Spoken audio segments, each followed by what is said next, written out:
தற்போதைய அண்மைச் செய்தி. கேரளாவிலிருந்து மருத்துவ கழிவுகளை கொண்டு வந்து கொட்டிய மருத்துவமனைக்கு எதிராக நடவடிக்கை எடுக்காதது ஏன் என பசுமை தீர்ப்பாயம் கேள்வி எழுப்பியிருக்கிறது. கேரளாவிலிருந்து மருத்துவ கழிவுகள் கன்னியாகுமரி பகுதியில் கொட்டப்பட்ட நிலையில் அது குறித்து நடவடிக்கை எடுக்காதது ஏன் என பசுமை தீர்ப்பாயம் கேள்வி எழுப்பியிருக்கிறது. ஜனவரி 20ஆம் தேதிக்குள் பதிலளிக்க கேரள அரசுக்கு தென்மண்டல தேசிய பசுமை தீர்ப்பாயம் உத்தரவு பிறப்பித்திருக்கிறது. ஜனவரி 20ஆம் தேதிக்குள் பதிலளிக்க கேரள அரசுக்கு தென்மண்டல தேசிய பசுமை தீர்ப்பாயம் உத்தரவானது பிறப்பித்திருக்கிறது. அண்மைச் செய்தியாக பார்த்து வருகிறோம். கேரளாவிலிருந்து மருத்துவ கழிவுகளை கொண்டு வந்து கொட்டிய மருத்துவமனைக்கு எதிராக இதுவரை நடவடிக்கை எடுக்காதது ஏன் என பசுமை தீர்ப்பாயம் கேள்வி எழுப்பியிருக்கிறது. ஜனவரி 20ஆம் தேதிக்குள் இதுகுறித்து பதிலளிக்க கேரள அரசுக்கு பசுமை தீர்ப்பாயமானது உத்தரவை பிறப்பித்திருக்கிறது. அண்மை தகவலாக பார்த்து வருகிறோம். கூடுதல் தகவல்களோடு செய்தியாளர் மகேஸ்வரி இணைப்பில் இருக்கிறார். வணக்கம் மகேஸ்வரி. ஜனவரி 20ஆம் தேதிக்குள் கேரள அரசு பதிலளிக்க வேண்டும் என்று பசுமை தீர்ப்பாயம் உத்தரவு பிறப்பித்திருக்கிறது. கூடுதல் தகவல்களை பதிவு செய்யுங்கள்.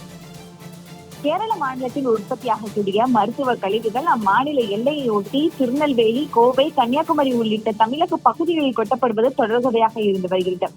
சில தினங்களுக்கு முன்பு கூட திருநெல்வேலி மாவட்டம் கோடகநல்லூர், நடுத்தொல்லூர் பகுதிகளில் கேரள மாநிலம் திருவனந்தபுரம் மண்டல புற்றுநோய் மையத்தில் இருந்து கொண்டு வரப்பட்ட அந்த மருத்துவ கழிவுகள் என்பது கொட்டப்பட்டன.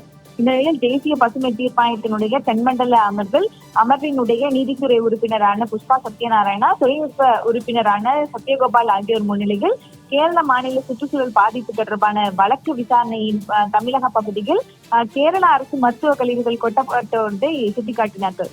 தொடர்ந்து கேரளாவில் இருந்து கொட்டப்படக்கூடிய இந்த மருத்துவ கழிவுகளை அகற்றுவதற்கு ஆகக்கூடிய செலவை கேரள மாசு கட்டுப்பாட்டு வாரியத்திடமிருந்து தமிழ்நாடு மாசு கட்டுப்பாட்டு வாரியம் வசூலிக்க வேண்டும் என உத்தரவிட்டனர். கேரள மாநிலத்தினுடைய அந்த மருத்துவ கழிவுகளை தமிழகத்தில் கொட்டப்பட வேண்டிய அவசியம் என்ன என்பது குறித்து கேரள மாசு கட்டுப்பாட்டு வாரிய அதிகாரிகள் விளக்கம் அளிக்க வேண்டும் என்று உத்தரவிட்டிருந்தார். இந்த நிலையில்தான் இந்த வழக்கு என்பது மீண்டும் விசாரணைக்கு எடுத்துக் கொள்ளப்படுகிறது.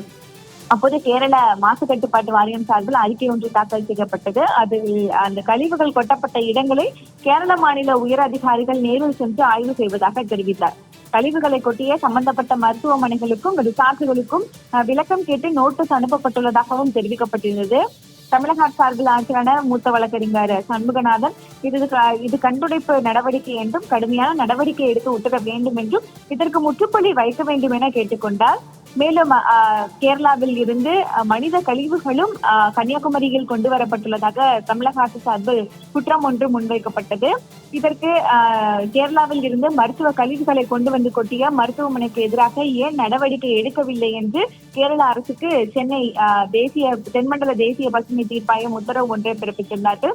மேலும் விளக்கம் கேட்டு நோட்டீஸ் அனுப்பியதை தொடர்ந்து மேல் நடவடிக்கை எதுவும் எடுக்கவில்லை என தீர்ப்பாயம் அதிருப்தி ஒன்றை தெரிவித்துள்ளார்கள். மேலும் இது தொடர்பாக 20ஆம் தேதிக்குள் கேரள அரசு பதிலளிக்க வேண்டும் என்று உத்தரவிட்டு இந்த வழக்கு விசாரணையுமே 20ஆம் தேதிக்கு தற்போது தள்ளி வைத்துள்ளார்கள். மேலும் கேரள அரசு கழிவுகளை கொட்டுவதை நிறுத்த வேண்டும் என்றும் தமிழக அரசு மாநில எல்லைகளில் அந்த பாதுகாப்பை பலப்படுத்த வேண்டும் என்றும் தற்போது உத்தரவிட்டுள்ளார்கள்.